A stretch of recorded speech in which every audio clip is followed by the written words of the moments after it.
my story is a little different from everyone else's. I always treat myself as a recruiter of the band because that's what I was. So UVA was my top choice for schools.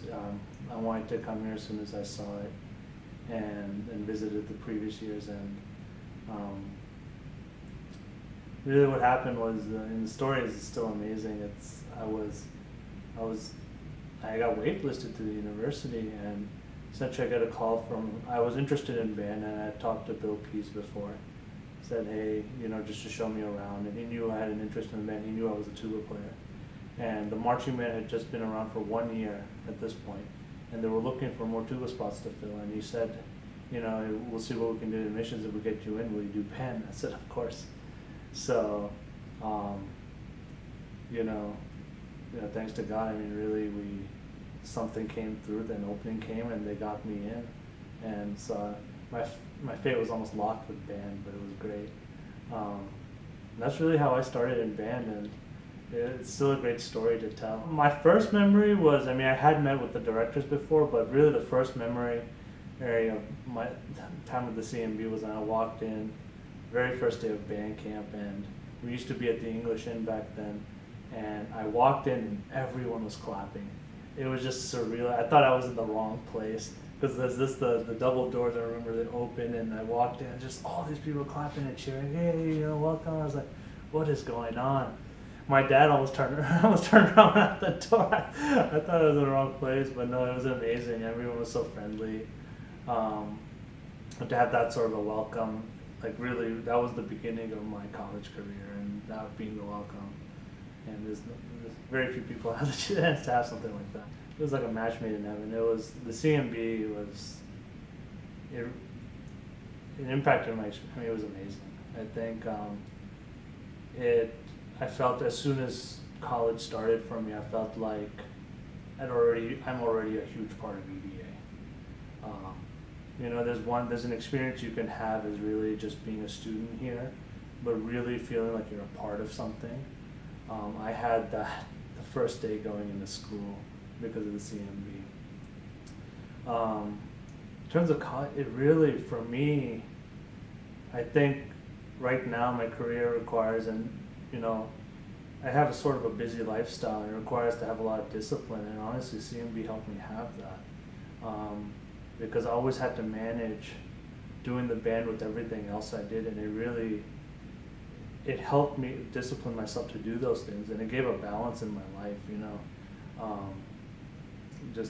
going to class, but then also having band in the evenings. I felt like I was on vacation half the time. Really, I enjoyed walking in a band every night, and it balanced out everything for me. I think like CMB is incredibly quick paced. I think that's just the nature of maybe college bands in general. There'll be times that you're on the bus and I remember we were going to Duke, and we're running late because of traffic, and literally no warm up or anything. We had to be ready to go in seconds, and playing Tuba, you're just putting everything, and then emotions run high, people start yelling, this and that. So I think there were some very fast paced moments that it's just challenging to get through, and I think in the CMB gets through them incredibly well. I think they soar at those things. And that was definitely stressful. Establishing, like, when I became a drill instructor and section leader, really being a leader it's very challenging. I think in any new leadership position you take, the first few years are always challenging. And those were just, all like the technical details you can work out were very quick. Getting a section to respect you and trust you it's very difficult. I think good leaders do it, and not so good leaders aren't able to do it.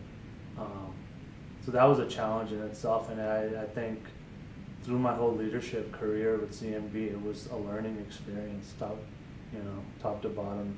As soon as I started, I had to always be thinking, how can I be better? How can I change? This didn't work. How can I, let's do something else. Let's try something else. You had to learn to let go of your ego, because you weren't there for yourself. You were there for the band. And, when you had to learn, like, because of that, you had to learn to listen. there were ideas I had that my own ideas, and I was section leader, and I had to learn to put them aside just because it wasn't the right time to implement those things, and then you have to learn to listen to your section, like the other members of your section, and sometimes, even people that aren't in any leadership, they'll have great ideas, and really I had to learn to listen to those. And when I started putting all those pieces together, that's when I think I myself became a great leader. But it's incredibly challenging to do that, to really, tear yourself apart, build it up again, tear yourself apart, rip it. It's like working out, it's going to be hard when you start. It gets better as you go along. The band was like a family to me. It really was. And, and I'm not the only one. I think everyone that was a part of band when I was there, you want to help. It's something especially and it must be the same for people now, but when we were there, it was something we worked hard to nurture and really make something great. And the experiences are amazing, and I think if you have I think anyone after their 4 years, if they had a chance to come back, they would. Luckily, I was still in Charlottesville, and I took advantage of that. It's not really, I think anyone would have done one. If they were in my shoes, they would have done the same thing, probably. It's too much fun to pass up. Special mention has to go to the directors, especially Mr. Pease and Mr. Cook, who have been through, and even the new directors that come through it. Keep doing what you do. It's making a tremendous impact, and I think very, very few people would even realize, how can a marching band make an impact on so many people's lives, and I think they've done that. And that, just keep doing it, keep giving back and keep making the band better. I mean, I don't know, they're almost like family, it's, Mr. Pease used to invite me to his house, we used to go for dinner. Mr. Cook, I don't know, we were very close. I think I was fortunate enough to have that sort of a close relationship with them, but I care about them all very much. And I think they always, to this day, surprise me. They do great. I think they always come up with new things. And I won't lie, I think I'm an MD PhD now. It's an opportunity that not many people get to, even physicians get to have. And if I hadn't had their support, not just making me a better musician, I would just, in general, I remember when I was studying hard, they were right behind me. If for some reason, it was very rare this happened, but if I had to do something for academics that I had to sacrifice band, they were just cool with it. And when I took those, after my 4 years at UVA, when I had those 2 years, I was really struggling to get into an MD PhD program. And, it's funny, they said they just kept encouraging me to keep going. And that encouragement was what I needed,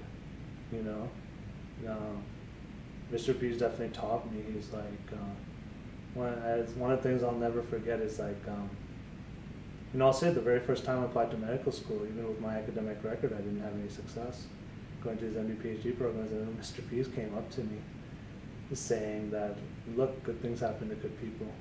Don't worry, you're gonna get the things coming to you. Those words stuck to me. I worked hard 2 years, and now I'm on a full scholarship. On my way of becoming a successful physician scientist at one of the best universities in the country. So they were mentors to me, they were friends to me, sometimes they were like fathers to me. I definitely owe them a lot, all three of them, I think. Pease, Cook, and Itzia, and all of them, I owe them a lot.